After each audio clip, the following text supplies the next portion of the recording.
وہ میز لگ بھگ 2.5 فٹ اونچی تھی اور اس کی گول ٹاپ کا قطر 4 فٹ رہا ہوگا۔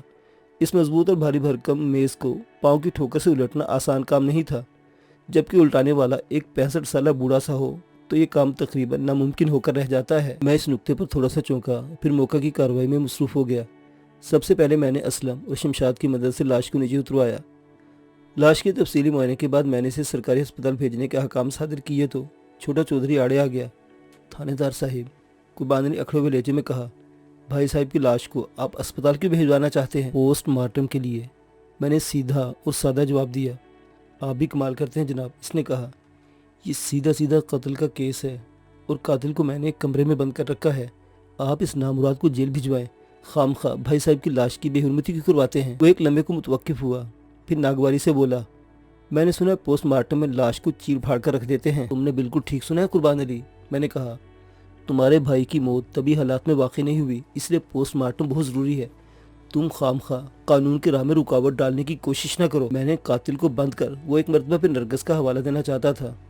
میں تمہارے بند کیے ہوئے قاتل سے بھی ملاقات کر لیتا ہوں۔ میں نے اس کی بات مکمل ہونے سے پہلے ہی کہہ دیا، بہتر یہی ہوگا کہ تم صبر و سکون سے کام لو اور ضروری کارروائی میں مجھ سے بھرپور تعاون کرو۔ وہ بے بسی سے مجھے گھور کر رہ گیا۔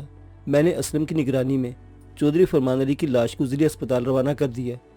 دلدار اف دلو کا تانگا حویلی کے باہر موجود تھا، لہٰذا اس سلسلے میں کسی تاخیر کا سامنا نہیں کرنا پڑا۔ اس کام سے فارغ ہونے کے بعد میں جائے وقوع کا جائزہ لینے لگا۔ وہ 15 بائی 20 فٹ کا ایک کشادہ کمرہ تھا اور اپنی سیٹنگ کے اعتبار سے بیڈ روم نظر آتا تھا۔ ازاں بعد مجھے معلوم ہوا کہ وہ چودھری فرمان علی کی خوابگاہ تھی۔ کمرے میں ضرورت کی ہر شے موجود تھی، بلکہ بعض اشیاء بلا ضرورت بھی تھی۔ میں زیادہ تفصیل میں نہیں جاؤں گا۔ اس کمرے کی جس چیز نے مجھے چونکنے میں مجبور کیا وہ اس کی دیواروں میں موجود دروازے تھے۔ ہر دیوار میں ایک منقش دروازہ نظر آ رہا تھا۔ جس دروازے سے میں اس خوابگاہ میں داخل ہوا وہ ایک برآمدے میں کھلتا تھا اور اس وقت مکمل طور پر واہ تھا۔ باقی تینوں دروازے بند تھے۔ میرے اس تبصار پر قربان علی نے بتایا، معزز سامعین حضرات، چودھری فرمان علی کی موت کی تفتیش ابھی جاری ہے، بقیہ واقعہ اگلی قسط میں۔